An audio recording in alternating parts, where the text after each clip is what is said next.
کہ مغربی حصے میں بھی گئے جہاں آبادی ختم ہو رہی ہے، اور شمال کے حصے میں بھی گئے جہاں شمال میں اینڈ جو تھا آبادی کا. تو اس سے پتہ اور جنوب جو تھا نا اس کا تذکرہ نہیں ہے یہاں، ساؤتھ کا تذکرہ نہیں. وجہ اس کی یہ ہے کہ جنوب میں دنیا میں بہت بعد میں آبادی ہوئی ہے. ابھی بھی آپ دیکھ لیں جنوبی ممالک جو آتے ہیں، آسٹریلیا ہے یا جو ایکویٹر کے اس طرف جو بھی علاقے ہیں لیفٹ سائڈ پہ، یعنی اگر آپ مشرق سے مغرب کی طرف رخ کر کے کھڑے ہوتے ہیں تو ایکویٹر کے جو لیفٹ سائڈ پہ علاقے ہیں وہ افریقہ اور آسٹریلیا. تو افریقہ میں بھی آبادی بھی اب بھی بہت کم ہے. تو ایسا معلوم ہوتا ہے کہ اس وقت ساؤتھ میں آبادی تھی نہیں، تبھی ذوالقرنین مشرق کی طرف گئے ہیں اور ویسٹ کے انتہا میں گئے اور ساؤتھ کی طرف گئے. یہ تین جگہیں جہاں دنیا آباد تھی، اور پہلے آبادی دنیا میں یہی ہوئی ہے. آسٹریلیا تو میرا خیال ہے دریافت بھی بہت بعد میں ہوا ہے. تو ان ملکوں میں ذوالقرنین نہیں گئے، لیکن یہ ان جگہوں پہ ذوالقرنین نہیں گئے، یعنی تین جگہوں پہ بہت زیادہ آبادی تھی اس وقت. تو یہ آبادی کا ہونا اس کی علامت ہے کہ یہ کوئی بہت زیادہ پرانا تاریخی واقعہ نہیں ہے کہ جس وقت دنیا کے مخصوص علاقوں میں آبادی تھی. ہمیں قرآن سے پتہ چلتا ہے کہ دنیا میں جو سب سے پہلے آبادی جہاں زیادہ پھیلی ہے یہ وہ علاقے ہیں جو شمال کی طرف ہیں زمین کے، یعنی شمال کی طرف. جیسے ایکویٹر کے رائٹ سائڈ پہ اگر آپ مشرق سے مغرب کی طرف رخ کر کے کھڑے ہوتے ہیں تو ایکویٹر کے جو رائٹ سائڈ ہے اور مغربی، یہ دو یعنی شمال میں، نارتھ میں اور ویسٹ میں، اس طرف دنیا میں اولین آبادی اس طرف ہے. تبھی زیادہ تر پیغمبروں کے واقعات بھی یہیں سے متعلق ہیں. اور یہاں جو قدیم انسانی تہذیب اور جو قدیم آبادی کے آثار بھی یہیں سے زیادہ ملتے ہیں. تو اتنی بات بہرحال ثابت ہو گئی کہ یہ علاقے اس وقت آباد تھے. تو ظاہر ہے یہ کوئی بہت پرانا واقعہ نہیں ہے، یہ نبی صلی اللہ علیہ وسلم کے دور کے قریب کا واقعہ ہے، یا کم سے کم یہودیوں یعنی حضرت ابراہیم علیہ السلام کے دنیا میں آنے کے بعد کا واقعہ ہے، کیونکہ بہت بڑی آبادی پر یہودیوں کی حکومت تھی. تو اسی دور کے کوئی یہ بادشاہ گزرے کہ انہوں نے بھی بہت بڑا علاقہ فتح کیا. وَيَسْأَلُونَكَ عَنْ ذِي الْقَرْنَيْنِ، یا آپ سے ذوالقرنین کے بارے میں پوچھتے ہیں، آپ ان کو بتا دیجئے کہ ان قریب میں اس کا تذکرہ تم سے کروں گا. اِنَّا مَكَّنَّا لَهُ فِي الْأَرْضِ، ہم نے ان کو زمین میں ٹھکانہ دیا تھا. وَآتَيْنَاهُ مِنْ كُلِّ شَيْءٍ سَبَبًا، اور ہر طرح کے وسائل ہم نے ذوالقرنین کو دیے تھے. فَأَتْبَعَ سَبَبًا، آپ نے راستوں کو اختیار کیا یا وسائل کو اختیار کیا، ان وسائل کو اختیار کر کے جہاد کیا اللہ کے راستے میں. حتی اذا بلغ مغرب الشمس، جب سورج غروب ہونے کی جگہ پہنچے. وجدها تغرب فی عین حمیۃ، آپ نے اس کو سیاہ پانی میں غروب ہوتے ہوئے پایا. مغرب شمس کا مطلب ظاہر ہے جہاں سورج غروب ہوتا ہے وہاں تو دنیا میں کوئی جا ہی نہیں سکتا، زمین گول ہے، وہ تو گھومتا ہی رہے گا، ہر جگہ ہی سورج غروب ہو رہا ہوتا ہے. لیکن آج بھی دنیا میں مشرقی ممالک اور مغربی ممالک کہلاتے ہیں. جیسے قرآن میں آتا ہے نا، وَأَوْرَثْنَا الْقَوْمَ الَّذِينَ كَانُوا يُسْتَضْعَفُونَ مَشَارِقَ الْأَرْضِ وَمَغَارِبَهَا الَّتِي بَارَكْنَا فِيهَا، کہ ہم نے بنی اسرائیل کو وارث بنا دیا جو ضعیف سمجھے جاتے تھے، زمین کے مشرقوں کا بھی اور زمین کے مغربوں کا بھی. تو مشرقوں اور مغربوں سے کیا مراد ہے؟ وہ آبادی جو ایسٹ کی طرف ہے اور وہ آبادی جو ویسٹ کی طرف ہے. تو یہ مطلب ہے مشرق اور مغرب کا. تو قرآن کے مشرق سے یہی مراد ہوتا ہے کہ وہ آبادی جو ایسٹ کی طرف، آج جس کو ایسٹ کہتے ہیں، اور وہ آبادی جو ویسٹ کی طرف. تو سورج کے غروب ہونے کی جگہ کا مطلب کیا؟ مطلب وہ آباد علاقہ، آخری علاقہ جہاں سورج غروب ہو جاتا ہے. جب ہم زمین کے بیچ میں کھڑے ہوتے ہیں تو وہ ویسٹ کا علاقہ جہاں اس کے بعد پھر آبادی نہیں ہے. تو یہ مغرب الشمس سے مراد ہے. وَجَدَهَا تَغْرُبُ فِي عَيْنٍ حَمِيَةٍ، یعنی آپ تو علاقے فتح کرتے چلے جا رہے تھے تو جہاں آبادی بالکل ختم ہو گئی تو آپ نے سورج کو پایا، محسوس کیا کہ وہ عین چشمے کو بھی کہتے ہیں اور مطلق پانی کو بھی کہتے ہیں، سمندر کو بھی کہتے ہیں. اصل اطلاق تو اس کا چشمے پر ہوتا ہے، لیکن اس کا عربی لغت میں ہی ہر طرح کے پانی پر بھی اس کا اطلاق ہوتا ہے. تو زیادہ تر مفسرین اس طرف گئے ہیں کہ اس سے مراد ہے سمندر، یعنی سمندر میں ڈوبتا ہوا پایا. مطلب یہ کہ آگے آبادی ختم ہو رہی تھی اور آپ مزید آگے جا نہیں سکے. تو آپ نے اس کو حمآ سے نکلا ہے. حمآ عربی میں کوئلے کو کہتے ہیں، گرم کوئلہ جو نا سیاہ. تو حمآ سیاہی والا، یعنی سیاہی والا پانی. تو اس سیاہی والے پانی سے بلیک کلر بھی مراد ہو سکتا ہے. یہ کیچڑ پہ بھی اس کا اطلاق ہوتا ہے، کیونکہ کیچڑ مٹی کے ساتھ جب ملا ہوا ہوتا ہے نا تو وہ بھی پانی سیاہ نظر آتا ہے. اور اس سے مراد یہ بھی سیاہ کا اطلاق عربی میں جو بھی گہرا کلر ہوگا نا اس کو بھی عربی میں سودا کہا جاتا ہے، اسود کہا جاتا ہے. تو اس پر بھی اطلاق ہو سکتا ہے. خلاصہ یہ نکلے گا کہ جب وہ پانی میں سورج ڈوب رہا تھا تو وہ پانی کا رنگ گہرا تھا. اب اس کی بہت ساری تفسیریں کی گئی ہیں کہ کیا مراد ہے اس سے، واللہ عالم. یہ تو جب کوئی مغربی علاقوں میں جائے، وہاں کھڑے ہو کر ریسرچ کرے اور وہاں ڈوبتا ہوا دیکھے تو پتہ چلے گا. بہرحال انسان کو ایسا ہی لگتا ہے جب وہ سمندر کے کنارے کھڑا ہوتا ہے تو وہ پانی سمندر میں ڈوب رہا ہوتا ہے. اب دیکھیں یہاں بعض لوگوں نے قرآن پہ اعتراض کیا ہے کہ سورج تو پانی میں نہیں ڈوبتا، سورج تو گول ہی گھومتا رہتا ہے. تو قرآن نے یہ نہیں کہا لگا کہ سورج پانی میں ڈوب رہا تھا، بلکہ قرآن نے کیا وجدہا، ذوالقرنین نے پایا ایسا، ذوالقرنین کو ایسا لگا کہ پانی میں ڈوب رہا ہے۔ تو یہ میں سمجھتا ہوں خود قرآن کی صداقت کی دلیل ہے کہ اس وقت دنیا یہ سمجھتی تھی کہ سورج کوئی خاص جگہ ہے جہاں جا کے غائب ہو جاتا ہے اور پھر مشرق سے طلوع ہوتا ہے، کسی جگہ سے نکل رہا ہوتا ہے۔ اس وقت دنیا، جب اسلام دنیا میں آیا تو اتنی زیادہ، خاص طور پر عرب کے بدوؤں کے پاس، عربوں کے پاس اتنی نالج نہیں تھی کہ زمین گول ہے اور سورج اسی طرح چکر لگائے چلا جا رہا ہے۔ عربوں کے پاس کم از کم اتنی نالج نہیں تھی۔ ہو سکتا ہے یونان میں اور ادھر ادھر علاقوں میں وہاں کے سائنسدان یہ بات جان گئے ہوں، لیکن عربوں کے پاس نالج نہیں تھی۔ یہ آیت قرآن مجید کی معجزے کی اور بلاغت کی کتنی بڑی دلیل ہے۔ قرآن یہ بھی تو کہہ سکتا تھا حتی اذا بلغ مغرب الشمس، یہاں تک کہ جب ذوالقرنین مغربی علاقے کی طرف پہنچے جہاں سورج غروب ہوتا ہے، تو تغرب فی عین حمیۃ، سورج غروب ہونے لگا پانی کے اندر۔ وجدہ کا لفظ اگر قرآن نہ لے کر آتا نا تو قرآن کی آیت سائنسی اصولوں کے بالکل خلاف ہو جاتی۔ عرب تو مان لیتے کہ سورج غروب ہوتا ہے سمندر کے اندر، لیکن یہ سائنس اس کو غلط ثابت کر دیتی آج کے دور میں۔ تو قرآن نے اس وقت بھی جو ایکسپلین کیا ہے سائنسی اصولوں کو، ان میں یہ رعایت کی ہے کہ کل 1400 سال کے بعد جا کے قرآن کی کسی آیت پر کوئی سائنٹسٹ بھی انگلی نہ اٹھا سکے۔ اس لیے قرآن نے الفاظ یہ کہے وجدہا، ذوالقرنین کو ایسا لگا کہ وہ پانی میں ڈوب رہا ہے۔ آپ آج بھی ساحل سمندر پہ کھڑے ہوتے ہیں مغرب کی طرف رخ کر کے، تو آپ کو ایسا لگتا ہے کہ سورج پانی کے اندر ڈوب رہا ہے۔ تو آپ دیکھیں کہ اگر نبی صلی اللہ علیہ وسلم اللہ کے سچے نبی معاذ اللہ نہ ہوتے تو آپ یہ یوں آیت پڑھ دیتے کہ سورج پانی میں ڈوب رہا تھا، لیکن آپ صلی اللہ علیہ وسلم پر اللہ کی طرف سے کلام نازل ہوا اور اللہ کو کے علم میں یہ بات تھی کہ سورج پانی میں ڈوبتا نہیں ہے، اس لیے اللہ تعالیٰ نے پہلے ہی فرما دیا کہ ذوالقرنین کو ایسا لگا کہ سورج پانی میں غروب ہو رہا ہے۔ وجدہا، وجد عندہا قوما، تو وہاں آپ نے مغرب شمس میں یعنی زمین کے انتہائی مغرب کی جانب ایک قوم کو پایا، لوگ آباد تھے وہاں پہ۔ قلنا یا ذا القرنین اما ان تعذبا، جب ذوالقرنین نے وہ علاقہ فتح کیا ہے تو اللہ تعالیٰ کہتے ہیں ہم نے ذوالقرنین کو وحی کی۔ اب اگر ذوالقرنین اللہ کے ولی تھے تو یہ آپ کے دل میں الہام ہوا، اور اگر اللہ کے پیغمبر تھے تو پراپر وحی آئی آپ کے اوپر۔ وہ کیا وحی تھی؟ ہم نے ذوالقرنین سے کہا، یا بعض علماء نے یہ بھی کہا ہے کہ اس وقت کے پیغمبر کو حکم ہی یہی تھا کہ اپنے امتیوں کو بتا دیں کہ اس طرح سے جہاد ہوگا کہ آپ جب کسی علاقے کو پکڑیں گے تو آپ کے پاس یہ آپشن ہوگا کہ چاہے ان کو قتل کر دیں چاہے ان کو چھوڑ دیں۔ تو قلنا یا ذا القرنین کا مطلب قلنا بذریعتی نبی، ہم نے نبی کے ذریعے ذوالقرنین کو کہا۔ اس وقت کے جو بھی نبی تھے ان کی تعلیمات ہی یہی تھی۔ جیسے آج ہم کسی سے کہتے ہیں نا کہ بھائی اللہ تم سے کہہ رہا ہے کہ 5 ٹائم نمازیں پڑھو، تو وہ کہہ سکتا ہے اللہ مجھ سے تو نہیں کہہ رہا، تو ہم کہیں گے اللہ پیغمبر کے ذریعے آپ سے کہہ رہا ہے، پیغمبر کی احادیث آپ کے پاس موجود ہیں۔ تو حضرت ذوالقرنین کو یا تو اللہ نے ڈائریکٹ وحی کی یا الہام کیا، یا وقت کے پیغمبر کی تعلیمات حضرت ذوالقرنین کے پاس پہنچی تھی۔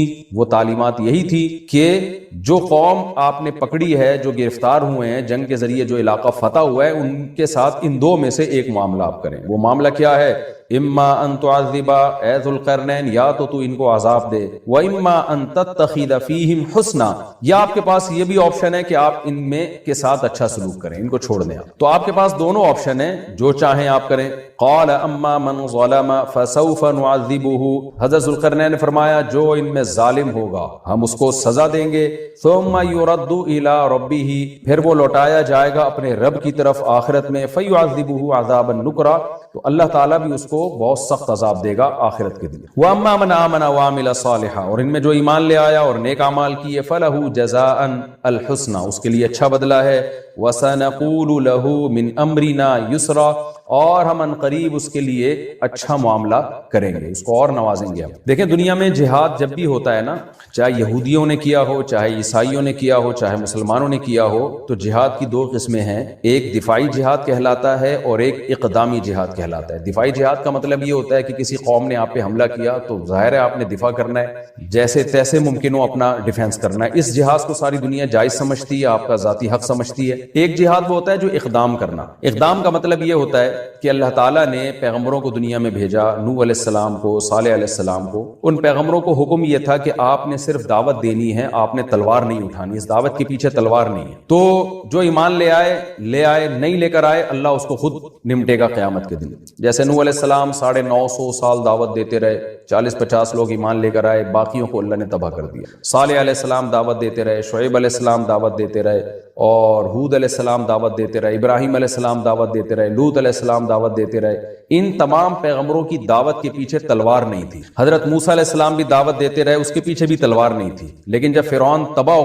برباد ہو گیا, غرق ہو گیا, پھر موسیٰ علیہ السلام کے پاس ایک ریاست آئی چھوٹی سی. پھر موسیٰ علیہ السلام کو اللہ نے حکم دیا کہ اب آپ تلوار لے کے جہاد کریں. تو ہم پچھلی امتوں میں دیکھتے ہیں جہاد کا حکم ہمیں نہیں ملتا, لیکن ہم موسیٰ علیہ السلام کو قرآن میں اگر ہم دیکھتے ہیں تو موسیٰ علیہ السلام کے دور سے ہمیں لگتا ہے کہ باقاعدہ تلوار کا تذکرہ ملتا ہے کہ اللہ تعالیٰ نے حضرت موسیٰ کو حکم دیا کہ اپنی قوم کو کہیں کہ قوم عمالقہ پہ آپ جا کے لڑائی کریں. پھر مشہور واقعہ ہے کہ یہودیوں نے کہا کہ ہم سے نہیں لڑا جاتا, جس پہ ان کو سزا ملی ہے اور وادی عتیق میں 40 سال وہ دھکے کھاتے رہے. تو وہاں قوم عمالقہ نے کوئی حملہ نہیں کیا تھا موسیٰ علیہ السلام پر, بلکہ موسیٰ علیہ السلام کو خود حکم تھا کہ آپ نے ان کے اوپر حملہ کرنا ہے. اس کے بعد جو سلیمان علیہ السلام کی تاریخ ہے, داؤد علیہ السلام کی تاریخ ہے, یہاں اسٹیٹ تھی اور باقاعدہ یہاں سے حملے ہوتے رہے ہیں دوسری ریاستوں پر, جس کی وجہ سے یہودیوں کی بہت بڑی ریاست دنیا میں قائم ہو. تو یہ کہلاتا ہے اقدامی جہاد. اس کا فلسفہ یہ ہے کہ یہ زمین اللہ کی ہے, تو اللہ تعالیٰ صرف انسانوں سے یہ مطالبہ نہیں کرتے کہ جو ایمان لانا چاہے لے آئے, جو نہ لانا چاہے اس کو اپنے حال پہ چھوڑ دو.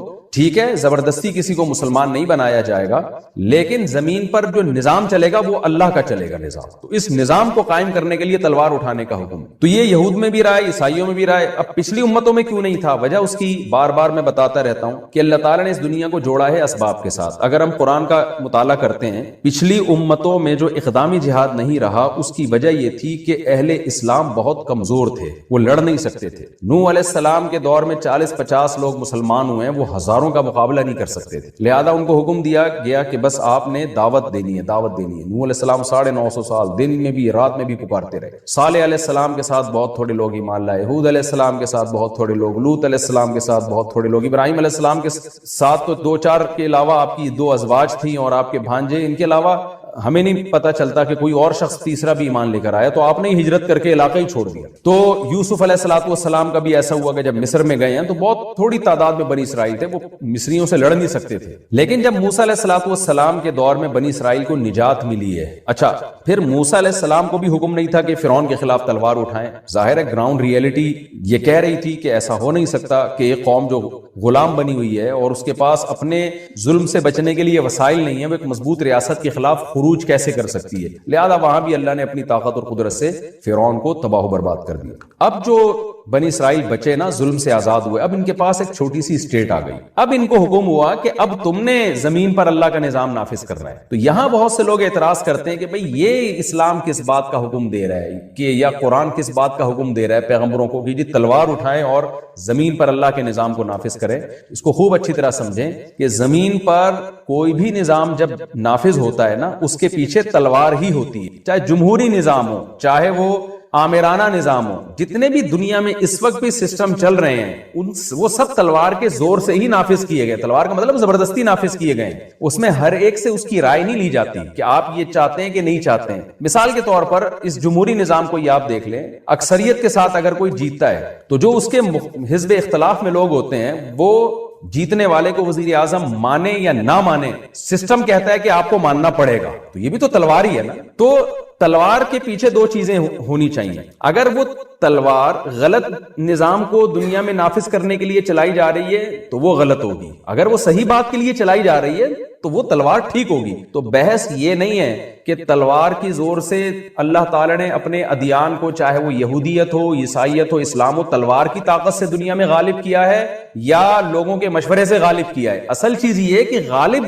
جس چیز کا کو کیا جا رہا ہے وہ ٹھیک تھی یا غلط تھی. وہ دیکھیں, اگر میں تلوار اٹھاتا ہوں اور دنیا سے چوروں کا خاتمہ کر دیتا ہوں تو یہ نہیں کہا جائے گا کہ جی آپ نے تلوار کے ذریعے ایک دنیا سے چوری کو ختم کیا ہے, بلکہ اپریشیٹ کیا جائے گا کہ آپ نے تلوار کے ذریعے ایک اچھا کام کیا ہے, قاتلوں کو اور چوروں کو اور ڈاکوؤں کا خاتمہ کیا ہے آپ نے. تو یہ خوب سمجھ لیں, اسلام دنیا میں آیا, اس سے پہلے یہودیت دنیا میں آئی یا عیسائیت دنیا میں آئی, تو جن پیغمبروں نے تلواریں اٹھائی ہیں نا, ان کا موقف بہت واضح تھا کہ زمین پر اللہ کا نظام ہونا چاہیے, اس نظام کو نافذ کرنے کے لیے تلوار چلے گی. ایک بات. نمبر 2 کہ ہم جس نظام کو اللہ کا نظام کہہ رہے ہیں, اس نظام کے اللہ کے نظام ہونے پر ہمارے پاس مضبوط دلائل ہیں. یعنی ایک آدمی تلوار اٹھاتا ہے, وہ کہتا ہے کہ میں اللہ کے نظام کو دنیا میں نافذ کرنے کے لیے یہ کام کر رہا ہوں, لیکن اس کے پاس دلیل ہی نہیں ہے کہ میرا جو نظام ہے وہ اللہ کا نظام ہے, تو وہ بھی غلط ہے. دیکھیں یہاں 3 اسٹیپ ہیں, اس کو خوب اچھی طرح سمجھیں. تین اسٹیپ ہیں, اس کو یعنی ہمیشہ کے لیے نا یہ اقدامی جہاد کا فلسفہ آپ کے دماغ میں بیٹھ جائے گا. جب آپ تلوار اٹھاتے ہیں، نمبر ایک،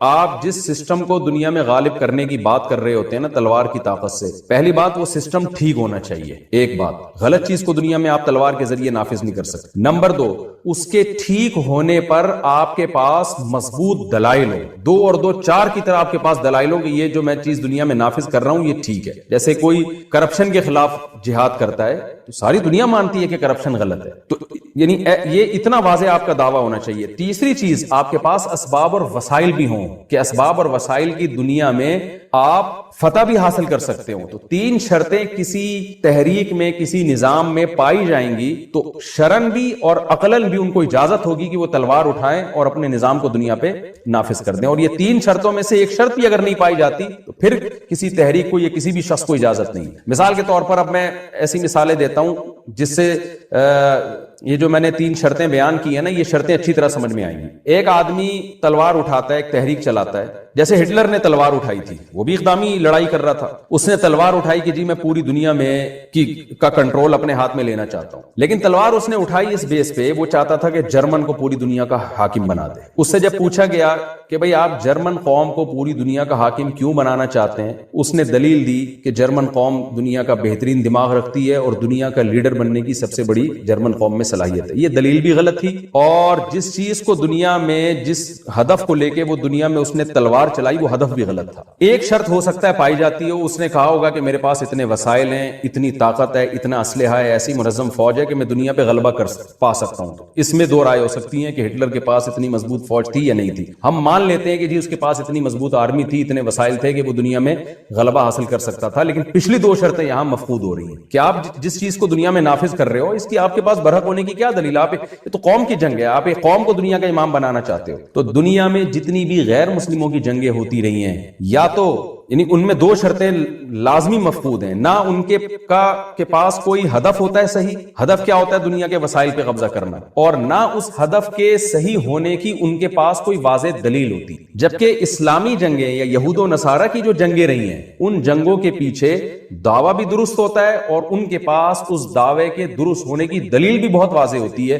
تیسری شرط میں اختلاف ہو سکتا ہے کہ آپ کے پاس پاور ہے یا نہیں. تو جتنی بھی جنگیں دنیا میں ہوئی ہیں، جو مذہب کے نام پہ جنگیں ہوئی ہیں، اگر ان جنگوں میں مذہب ٹھیک تھا اور جو مذہب کے نام پہ جنگ کرنے والے لوگ تھے ان کے پاس اپنے مذہب کے برحق ہونے کے دلائل بھی 2 اور 2 4 کی طرح بالکل واضح تھے، اور ان کے پاس اتنی طاقت بھی تھی کہ لڑائی کے بعد فساد برائے فساد نہیں ہوگا بلکہ وہ علاقوں پہ قبضہ کر لیں گے، تو پھر ایسی جنگ ان کے لیے بالکل جائز تھی. دنیا میں کوئی عقل مند اس کو غلط نہیں کہہ سکتا. تو یہ اقدامی جہاد ہے جو اسلام میں بھی رہا ہے، یہودیوں میں بھی رہا ہے اور عیسائیوں میں بھی رہا ہے. اور میں بار بار یہ بات کہتا ہوں، ہمارے ایک دوست اٹلی گئے نا تو انہوں نے کہا کہ وہاں پہ ایک اٹلی میں جو ایک سٹی ہے جو پانی پہ ہے، اس کا نام اس وقت میرے ذہن سے نکل گیا، میں ہو کے بھی آیا ہوں، چاروں طرف پانی ہے. تو وہاں ایک بورڈ انہوں نے لگا کے رکھا ہوا ہے کہ مسلمان فاتحین جب یورپ میں داخل ہوئے تو جو ناجائز قبضہ انہوں نے کیا اور تلواریں چلائی تو ہم بھاگ کے ان جزیروں میں محصور ہو گئے تھے. تو میرے دوست نے مجھے اٹلی سے فون کیا کہ یہ دو مسلمان فاتحین کے بارے میں اس طرح کے بورڈز پہ یہاں چیزیں لکھی ہوئی ہیں. میں نے ان سے کہا کہ ان سے آپ یہ کہنا کہ یورپ جو عیسائیوں کے ہاتھ میں آیا نا تو وہ بھی فاتحین ہی آئے تھے، وہاں پہ یہودیوں کو بھگایا تھا ان فاتحین نے. تو آپ نے جو یورپ پہ قبضہ کیا تھا وہ بھی مذہب کی بیس پہ کیا تھا کہ آپ کے پیچھے عیسیٰ علیہ السلام کی دعوت تھی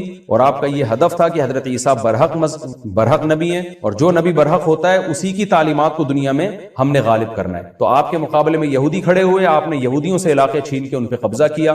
تو اس لیے یہ احتجاج کا حق تو یہودیوں کو ہونا چاہیے کہ ہم سے علاقے چھینے گئے. پھر ہم یہودیوں کی طرف آتے ہیں تو یہودی اگر کہے گا ہم پہ ظلم ہوا، عیسائیوں نے جنگیں لڑ کے ہم سے ہمارے علاقے چھینے، تو ہم یہودیوں سے بھی یہ کہیں گے کہ جناب آپ نے بھی داؤد علیہ السلام اور سلیمان علیہ السلام کی قیادت میں جہاد ہی کیا تھا. اس وقت آپ کا دعویٰ یہ تھا کہ داؤد علیہ السلام کا دین سچا ہے، سلیمان علیہ السلام کا دین سچا ہے، موسیٰ علیہ السلام کا دین سچا ہے، لہذا اس دین کو دنیا میں غالب ہونا چاہیے. اور آپ کے پاس اس کے برحق ہونے کے دلائل بھی تھے اور آپ کے پاس طاقت بھی تھی اور یہ مذہب بھی واقعی برحق تھا، لہذا آپ کا حق تھا کہ آپ دنیا پہ حکومت کریں. تو آپ نے حکومت کی. تو اب یہی دعویٰ پھر اسلام کا بھی دعویٰ ہے کہ محمد صلی اللہ علیہ وسلم برحق نبی ہیں اور مسلمانوں کے پاس آپ صلی اللہ علیہ وسلم کے نبی ہونے کے اور اسلام کے سچے ہونے کے 2 اور 2 4 کی طرح واضح روشن دلائل بھی ہیں. اور مسلمانوں کے پاس پاور بھی تھی لڑنے کی. 100% پاور کا ہونا تو ضروری نہیں ہے، آدھی پاور بھی ہو تو اس قرآن نے مدد کا وعدہ کیا ہے. تو جذبہ بھی تھا، تو اسی جذبے کے تحت اگر مسلمانوں نے آپ کے علاقوں پہ قبضہ کر لیا تو کوئی نیا کام نہیں ہوا ہے، وہی کام ہوا ہے جو یہودی پہلے مشرکین کے خلاف کرتے رہے، پھر عیسائی یہودیوں کے خلاف کرتے رہے، اور اس کے بعد مسلمان فاتحین پھر دونوں کے خلاف کرتے رہے۔ کوئی اچھمبے کی بات نہیں ہے، تو یہ دنیا کا رواج بھی ہے اور عقل بھی اسی کو درست کہتی ہے۔ اور پھر ہم جو مشرکین ہیں، جو اقدامی جہاد کے قائل نہیں ہیں، جو بت پرست ہیں، ان کی بھی ماضی اگر تاریخیں اٹھا کے دیکھیں تو ان کے پاس بھی آج جتنے علاقے ہیں وہ بھی سارے تلوار کی طاقت سے ہی انہوں نے فتح کی۔ یہ تو جمہوری نظام دنیا میں اب آیا ہے، پہلے تلواریں ہی چلتی رہی ہیں۔ محمد بن قاسم کے بارے میں کہا جاتا ہے نا کہ یہ علاقہ تو راجہ داہر کا تھا، محمد بن قاسم نے وہاں سے آ کے سندھ پہ حملہ کر کے جبرن سندھ کو فتح کر کے اسلام میں اور اسلامی ریاست میں داخل کیا، تو یہ تو اصل میں تو ہندوؤں کا تھا اور راجہ داہر کا تھا۔ تو وہاں بھی ہے کہ راجہ داہر کون سا الیکشن کے ذریعے آیا تھا، راجہ داہر بھی تلوار کی طاقت سے ہی اس نے ان علاقوں پہ قبضہ کیا۔ تو تلوار ہی کی طاقت سے دنیا میں حکومتیں ہمیشہ قائم ہوئی ہیں۔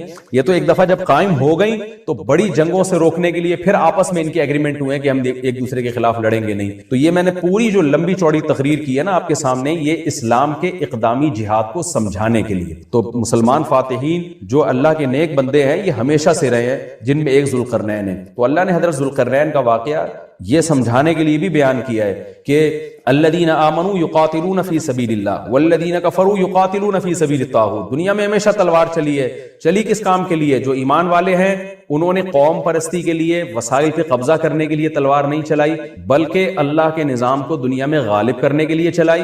والذین کفروا یقاتلون فی سبیل الطاغوت، اور جو خدا کو نہیں ماننے والے انہوں نے بھی تلواریں چلائی ہیں لیکن شیطانی نظام کو دنیا میں نافذ کرنے کی۔ تو ذوالقرنین کا واقعہ بھی جو اصل سبق ہمیں اس سے ملتا ہے وہ یہ ملتا ہے کہ اللہ کے نیک بندوں نے تلواریں اٹھائی ہیں اور دنیا میں اللہ کے نظام کو نافذ کیا ہے۔ اور یہ ٹاپک میں ایک بات پہ ختم کرتا ہوں، وہ یہ کہ اگر کوئی غیر مسلم کہتا ہے نا کہ اسلام تلوار کے زور سے پھیلا ہے، تو آپ اس کو یہ کہہ دیا کریں کہ اسلام نے تلوار کے زور سے نمازوں کو پھیلایا، توحید کو پھیلایا، دنیا سے زنا کو ختم کیا، شراب کو ختم کیا، سودی نظام کو ختم کیا۔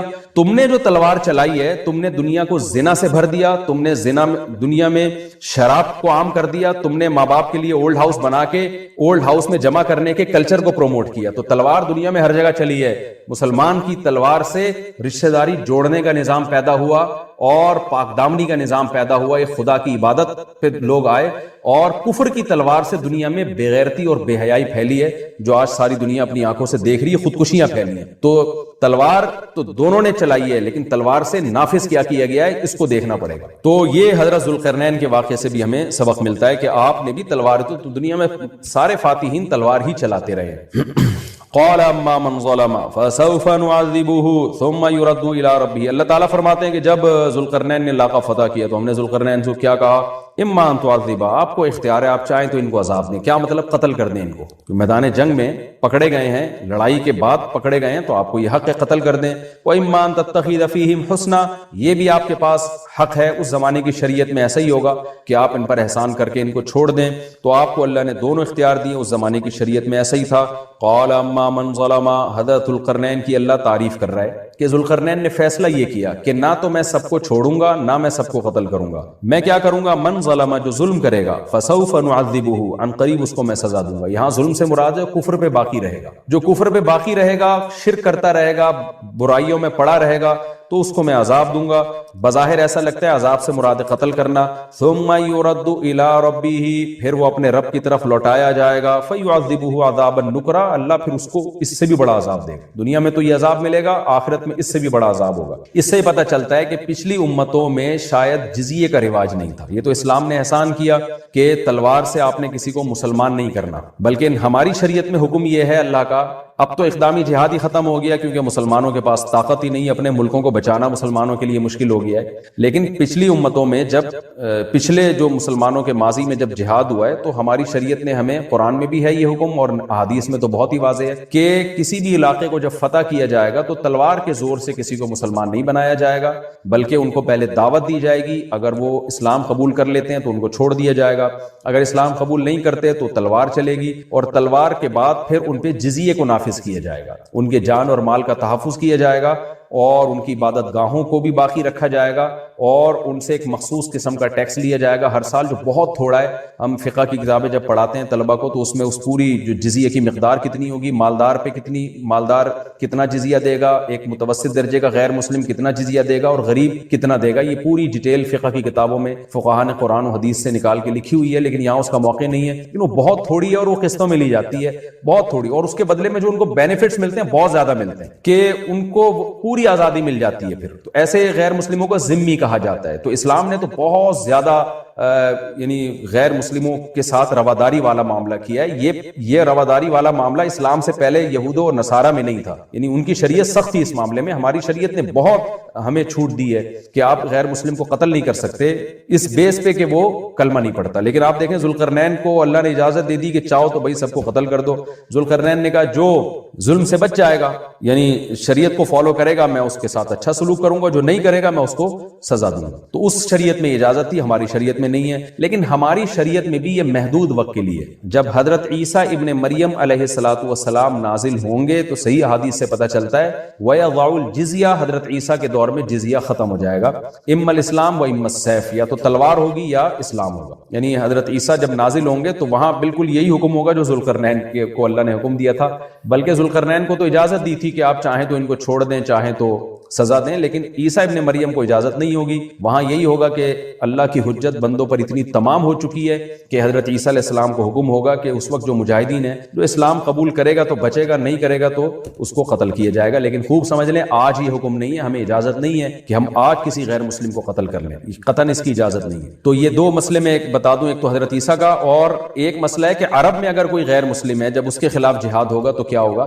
تو اس بارے میں امام ابو حنیفہ کا موقف یہ ہے کہ عرب کے خلاف جب لڑائی ہوگی تو اس میں بھی جزیہ نہیں ہے، یا تو اسلام ہے یا تلوار ہے. تو ماضی میں جو لڑائیاں عربوں کے خلاف ہوتی رہی ہیں، امام ابو حنیفہ کا موقف یہ ہے کہ ان سے جزیہ نہیں لیا جائے گا. اور دلیل اس کی یہی ہے کہ عربوں پہ حجت تمام ہو چکی ہے، قرآن ان کی زبان میں نازل ہوا ہے، وہ تو قرآن کو اچھی طرح سمجھتے ہیں، اس کے بعد ان پر حجت تمام ہو چکی ہے، لہذا ان کے لیے حکام سخت ہیں. جو عجمی ہیں ان کے لیے حکام نرم ہے. اور جیسے عیسیٰ ابن مریم نازل ہوں گے نا جب، تو اسلام کے سچے ہونے کے دلائل دنیا میں اتنے واضح ہو چکے ہوں گے. سنوریہم آیاتنا فی الآفاق، قرآن کہتا ہے ہم اسلام کے برحق ہونے کے دلائل ان کو دکھاتے رہیں گے. تو عیسیٰ ابن مریم کے دور میں 2 اور 2 4 کی طرح اتنا واضح ہو چکا ہوگا اسلام، اور اسلام کی دعوت بھی اتنے بھرپور طریقے سے پہنچ چکی ہوگی کہ اللہ کی حجت لوگوں پہ تمام ہو جائے گی. پھر کوئی یہ کہے کہ میری سمجھ میں اسلام نہیں آ رہا، اس کا مطلب بہت زیادہ ہٹ دھرم اور ضدی ہی ہے. لہذا اس وقت بھی حکم سخت ہو جائے گا کہ بھئی اما الاسلام، یا تو اسلام یا پھر تلوار. تیسرا آپشن جزیہ کا آپ کے پاس نہیں. لیکن عیسیٰ ابن مریم کے آنے سے پہلے عربوں کے بارے میں تو وہی حکم ہے کہ اما الاسلام و اما السیف. لیکن اختلافی مسئلہ میں نے بتایا، یہ صرف امام حنیفہ کا موقف ہے، باقی تینوں ائمہ اس کے قائل نہیں ہے. وہ کہتے ہیں عربوں سے بھی جزیہ لیا جائے گا، لیکن امام حنیفہ کہتے ہیں عربوں پہ حجت تمام ہو چکی ہے. ان کے الگ الگ دلائل ہیں، اس میں جانے کا کوئی زیادہ فائدہ نہیں. اور ویسے بھی آج کل اقدامی جہاد تو ہے نہیں، تو اس ڈیٹیل میں جب عیسیٰ علیہ السلام کے دور میں اقدامی جہاد شروع ہوگا تو ویسے ہی جزیہ کے حکام ختم ہو چکے ہوں گے. اللہ کرے کہ اس سے پہلے مسلمانوں کے پاس اتنی طاقت آ جائے، خلافت قائم ہو جائے، ریاست قائم ہو جائے مضبوط جیسے ہوا کرتی تھی. یہ تو اب اللہ کی مرضی ہے، میرا مقصد تو صرف ابھی فقہی حکام بیان کرنا. تو اس وقت بھی جو ہے نا حجت تمام ہو چکی ہوگی، لہذا اس وقت اسلام یا تلوار. تو یہاں حضرت ذوالقرنین کو اللہ نے کیا فرمایا، اما ان تعذب و اما ان تتخذ فیہم حسنا، چاہے تو آپ قتل کر دیں، چاہے تو آپ اچھا سلوک کریں. حضرت ذوالقرنین نے کہا جو ظلم کرے گا قتل کروں گا، پھر اللہ اس کو عذاب دے گا. واما من آمن وعمل صالحا فلہ جزاء الحسنى، جو ایمان لا کے نیک اعمال کرے گا اس کو بہت اچھا بدلہ دوں گا، اور سنقول له من امرنا یسرا، اس کے ساتھ میں اچھا معاملہ کروں گا. ثم اتبع سببا، وہ علاقہ فتح کر کے وہاں ذوالقرنین نے اپنا کوئی نائب بٹھا کے حکومت قائم کر کے ذوالقرنین وہاں سے نکلے. حتی اذا بلغ مطلع الشمس، پھر زمین کے مشرق کی طرف سفر کیا، یہاں تک کہ مطلع الشمس، جہاں سے سورج طلوع ہوتا ہے نا، جو انتہائی آبادی ہے، کتنا لمبا سفر ہوگا آپ اس زمانے میں دیکھیں. تو وہاں پہنچے. وجدها تطلع على قوم، تو سورج کو دیکھا کہ ایسی قوم پہ طلوع ہو رہا ہے. لم نجعل لهم من دونها سترا، کہ ہم نے اس قوم اور سورج کے درمیان کوئی آڑ نہیں رکھی. آڑ نہ ہونے کا مطلب یہ کہ چٹیل میدان میں وہ لوگ رہتے تھے، اور ایسے دیہاتی بدو قسم کے لوگ تھے کہ گھر بنانا بھی نہیں جانتے تھے، دھوپ میں پڑے رہتے تھے. اس ٹائپ کی کوئی قوم تھی. کذالک، اللہ فرماتے ہیں اسی طرح معاملہ ہے. یعنی ہم جو ذوالقرنین کا واقعہ بیان کر رہے ہیں بالکل اسی طرح ہے. یہ بلاغت ہے قرآن کی. ایک اشکال ہوتا ہے نا کہ انتہائی مغرب شمس کو فتح کرنے کے بعد، انتہائی مغربی علاقوں کو فتح کرنے کے بعد، اس دور میں جب آپ کے پاس سواریاں نہیں ہوتی تھیں، ہوائی جہاز نہیں تھے، تو انتہائی مشرقی حصے میں پہنچے کیسے؟ تو اللہ فرماتے ہیں کذالک، ایسا ہی ہے جیسا ہم بیان کرنے، اللہ نے ان کو وسائل دیے تھے، پہنچ گئے وہ۔ وقد احطنا بما لدیہ خبرا، اور ہم نے احاطہ کیا ہوا تھا ذوالقرنین کے ارد گرد جو کچھ بھی تھا اس کا احاطہ کیا ہوا تھا خبر کے اعتبار سے، یعنی ہمیں پوری خبر ذوالقرنین کی معلوم ہے۔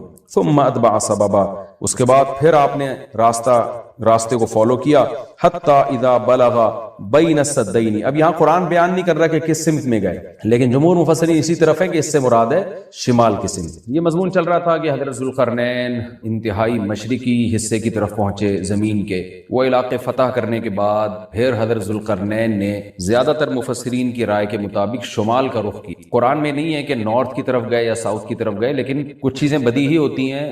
آبادی ظاہر ہے اس وقت نارتھ ہی کی طرف زیادہ تھی، ساؤتھ کی طرف آبادی بہت بعد میں دنیا میں آئی ہے، اور اب بھی بہت کم آبادی ہے ساؤتھ کی طرف، تو غالب یہی ہے کہ نارتھ کی طرف حضرت ذوالقرنین گئے۔ قرآن کہتا ہے ثم اتبع سببا حتی اذا بلغ بین السدین، سد کہتے ہیں بند کرنا، کہتے ہیں نا سد باب، اور انسداد دہشت گردی، باب انفعال میں جائے گا تو انسداد یعنی دہشت گردی کو بند کرنا، تو سدین دو سد یعنی دو آڑیں، تو پہاڑ کو آڑ سے تعبیر کیا گیا ہے کیونکہ پہاڑ رکاوٹ بن جاتا ہے ادھر کی آبادی ادھر اور ادھر کی ادھر جانے کے لیے، تو ایک آڑ کی طرح ہوتا ہے۔ تو قرآن کہتا ہے حتی اذا بلغ بین السدین، یہاں تک کہ جب دو پہاڑوں کے درمیان میں پہنچے، وجد من دونہما قوما، تو آپ نے پایا ان دونوں کے پیچھے ایک قوم کو، یا دونوں کے ایک طرف ایک قوم کو پایا۔